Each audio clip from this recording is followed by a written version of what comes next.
The Lord gives Abraham great promises. He tells him he's going to be a blessing to all the nations, and particularly he promises him that he will produce an abundant seed.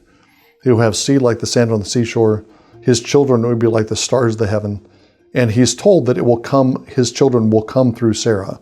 He has a son through Hagar, Ishmael, and Ishmael is going to be fruitful and multiply.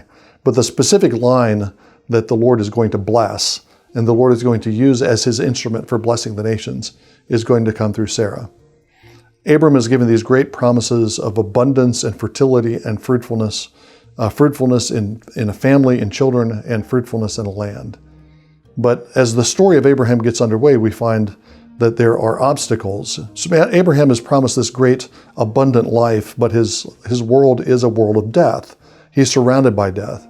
Sarah's womb is dead. She's never had a baby. She's getting older and older. Abraham's getting older and older.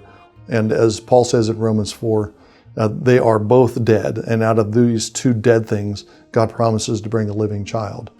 But it's not just the woman who is dead, whose womb is dead. But Abram is surrounded by a land that keeps dying. He is in a land that keeps falling into famine.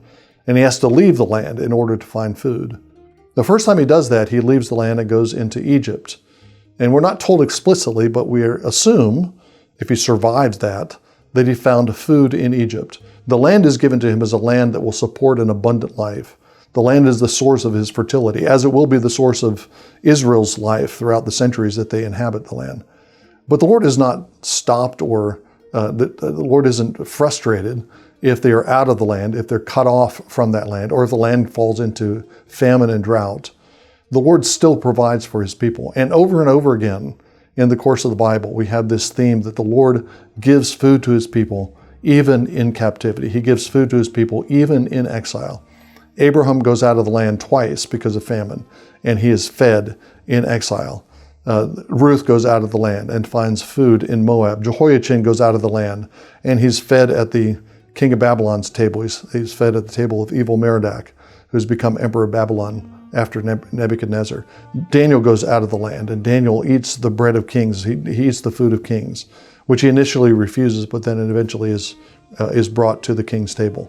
The Lord is generous to us. The Lord feeds us in whatever circumstances we find ourselves. Whether we are placed and secure or whether we are displaced, the Lord feeds us.